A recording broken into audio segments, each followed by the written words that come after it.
help me face the rising sun. Comfort me through all the pain that life may bring. There's no other hope that I can lean upon. Lead me, Lord, lead me all my life. Walk by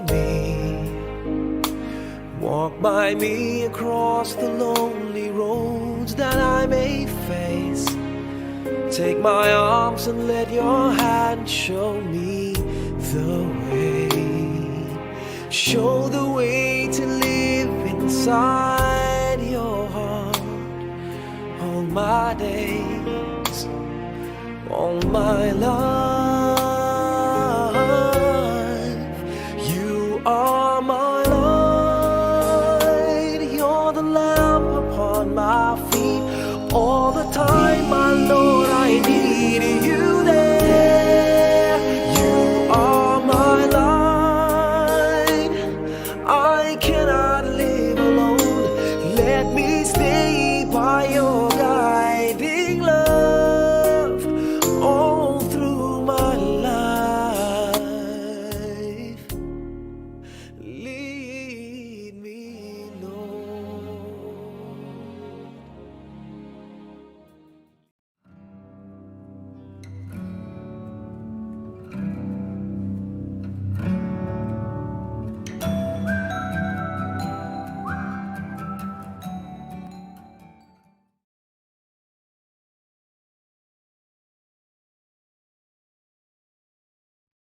Good day, everyone. This is the last part of our lesson entitled The Human Force in the Story. And today, we will know how a person or a character could be the story itself. And without further ado, let's get on with the discussion. The character, being the force in the story, can become the story. For example, an American writer named Tracy Kidder was driven by the singular question of what drove the humanitarian doctor Paul Farmer to leave behind a comfortable life in America to dedicate his life for the poor in Haiti. The result of this question is a 300-page book entitled Mountains Beyond Mountains, printed on 2003. This book is read like a novel for its thorough and detailed characterization of Paul Farmer.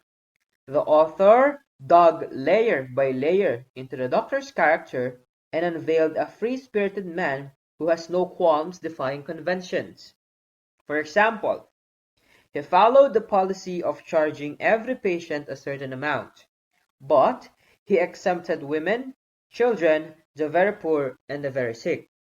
And from this example, we saw how Tracy Kidder, the author, characterized and made a story out of the character Dr. Paul Farmer. And the finished product, entitled Mountains Beyond Mountains, is actually all about this character, essentially making him the story. Next, another example of this is this one. Let's try to read this one.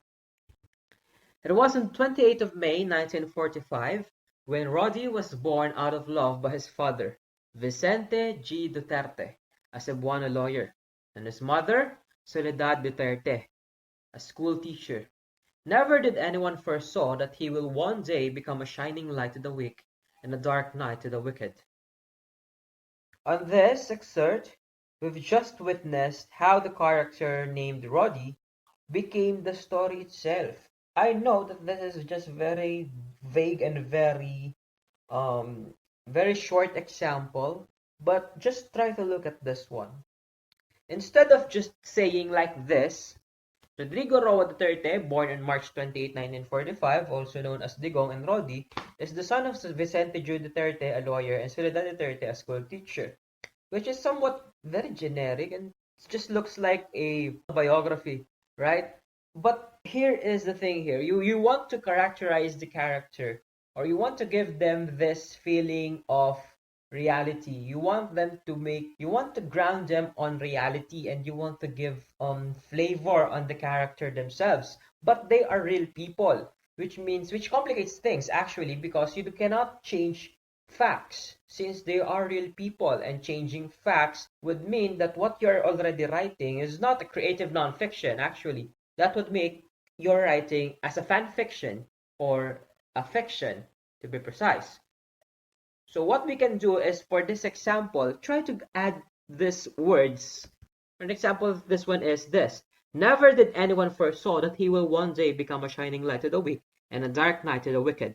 On that part itself, we saw how Roddy was characterized as this person who have this very bright future for the weak, and this very dark persona on the wicked. Got it? You gotta put there a flavoring on itself, using the right terms and words. And that is the essence of writing, creating non-fiction, and the characterization of the character in the story.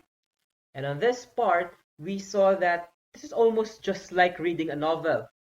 Or if you've just read a story from Wattpad, this is just like this one, wherein it looks like this character have this special qualities, wherein, oh, this character got this light, or this character got this darkness in him, which is somewhat like a novel or a story from a novel, right? And that is how you can create a character, or you're going to create this character into a story.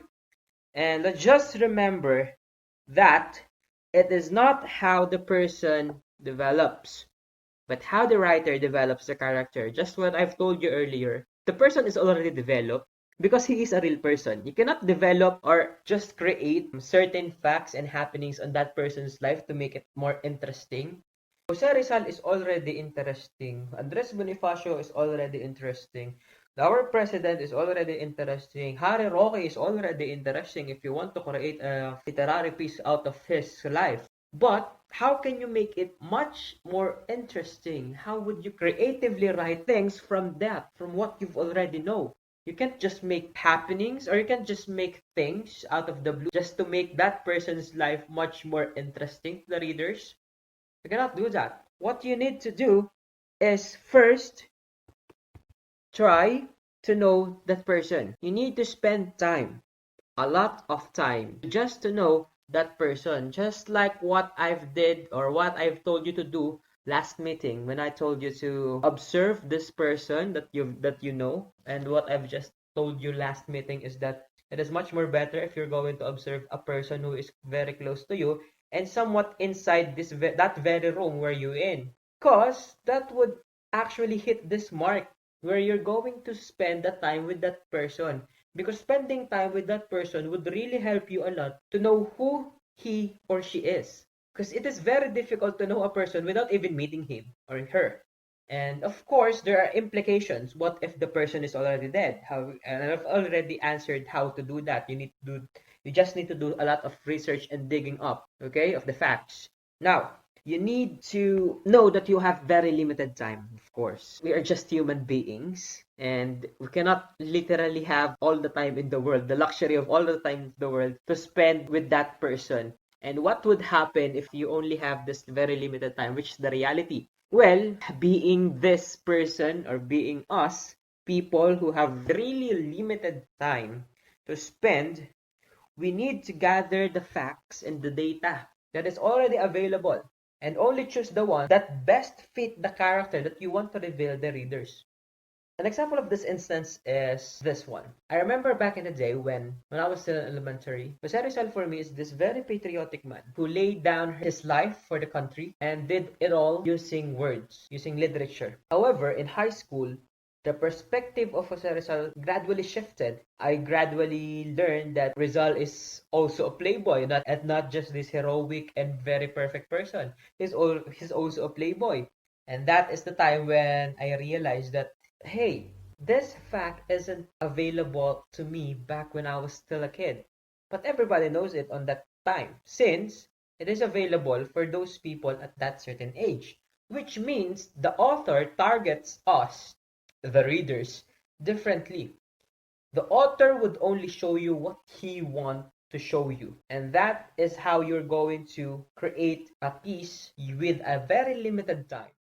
First, you just have to think about this certain quality or the certain characteristics of the certain character that you want to show to other people. For example, you want to write a literary piece or a composition, creative nonfiction, of course, about the spokesperson of the palace or the president's spokesperson, Harry Roque. Well, you need to think of the quality that you want or the persona that he have that you want to discuss about. Do you really want to talk about all of his life? Know that you only have this very limited time. Or you may choose from his work as the spokesperson, his work as this attorney, or his life as a student, or his outside life or his private life outside being the spokesperson of the president. You may choose from those four different topics. Got it? You don't have to put everything in one literary piece. Just focus on one topic, and that's it. Got it? Now, in creative nonfiction, remember that character building does not mean paying attention to how the person has evolved through time. It is not just about how that person went through a lot of these hardships in life.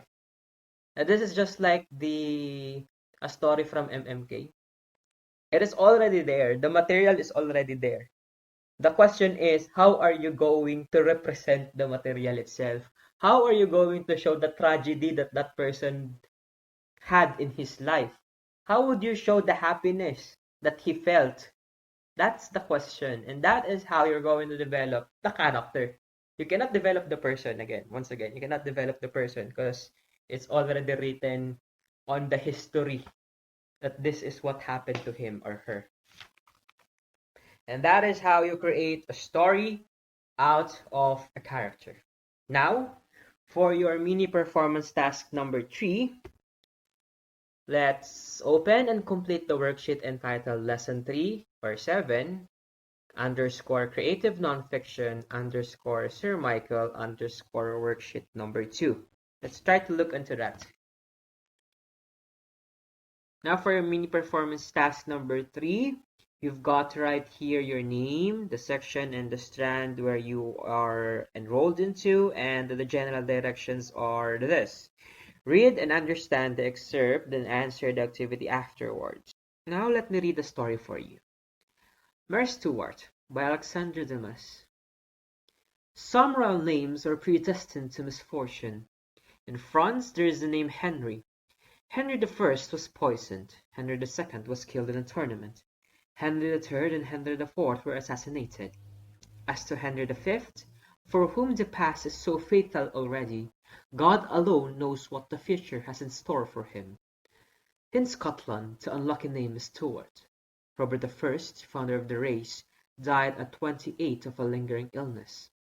Robert the Second, the most fortunate of the family, was obliged to pass a part of his life, not merely in retirement, but also in the dark, on account of inflammation of the eyes which made them blood red. Robert the Third succumbed to grief, the death of one son and the captivity of the other. James the First was stabbed by Graham in the abbey of the Black Monks of Perth. In the midst of the unlucky race, Mary Stuart was the favourite of misfortune.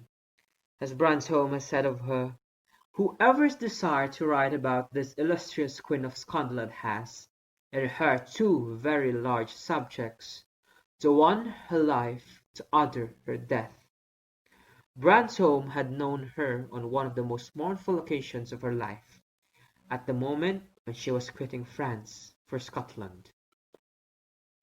It was on the 9th of August 1561, after having lost her mother and her husband in the same year, that Mary Stuart, the Wager of France and Queen of Scotland at 19, escorted by her uncles, Cardinals Guise and Lorraine, by the Duke and Duchess of Guise, by the Duc d'Aumale and M. de Nemours, arrived at Calais, where 2 galleys were waiting to take her to Scotland. Mary Stuart was then in full bloom of her beauty beauty even more brilliant in its mourning garb, a beauty so wonderful that it shed around her a charm which no one whom she wished to please could escape, and which was fatal to almost everyone. Elizabeth was 9 years older than Mary. That is to say that at this time she had not yet attained her 30th year. She was not merely her rival as a queen then, but as a woman. As regards education, she could sustain comparison with advantage, for if she had less charm of mind, she had more solidity of judgment, verse in politics, philosophy, history, rhetoric, poetry, and music. Besides English, her maternal tongue, she spoke and wrote to perfection Greek, Latin, French, Italian, and Spanish. But while Elizabeth excelled Mary on this point, in her turn, Mary was more beautiful, and above all more attractive than her rival. This was indeed Mary's great and real crime. One single imperfection in face or figure, and she would not have died upon the scaffold.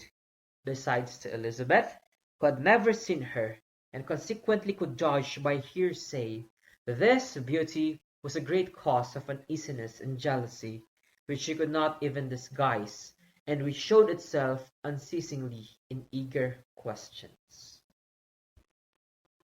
That is our story, and now here's your activity. You need to go over the excerpt, Mary Stuart, once again. If you have this difficulty on understanding it, then I advise you to read it on your own. Take note on how the author reveals the character of Mary Stuart bit by bit. How this author dug the life of Mary Stuart little by little. And then you need to write a short paragraph to describe Mary Stuart based on the information in the excerpt. Which means that you only need to make a characterization of Mary Stuart. Or this example, this is the title that you need to do, or you need to use, Getting to Know Mary Stuart, a Bit by Bit Revelation. And from the title itself, I think you already know what you need to do. Just have to write the things that you've learned about Mary Stuart, bit by bit. And yep, good luck on that one. I hope that you'll be able to do this one. This is very easy for you guys. I knew it. You can do it. And for our criteria for judging, of course, I already have this. For the criteria, for the content of your work, of course, I'm going to give it 60 points. For the organization, you have 20% for 20 points. For the style, once again, the organization is all about how you organize the facts, how you organize the thought of the literary composition that you created. The style is all about how you presented the thoughts. What is your writing style? That it is. And the neatness, of course, I don't want to see any how should I say it, erase on your works. So much as possible, let's try to write as neat as possible. Of course, that is also graded. I'm going to give it at least 5 points. All in all, you may get 100 points or 100% if you did it all correctly and perfectly. And that is your performance task or mini performance task number 3. I do hope that you will be able to do it. And yeah, that's it, I guess. Yep. That's it for our lesson for today. Special thanks for Slice Carnival, of course, as always. And yeah, thank you guys for watching, and I'll see you guys on the next lesson. Bye-bye. I realize there's screaming pain, hearing loud in my brain, but I'm going straight ahead with this car. Don't have about we put 8 hours on the clock. Let's talk that baby from now. 8 hours on the clock. Don't have about we put 8 hours on the clock. Let's talk that baby from now. 忘れてしまえばいいよ、感じなくなっちゃえばいい、すりむいた心に蓋をしたんだ傷ついたってケーキだよもう痛みはないからねその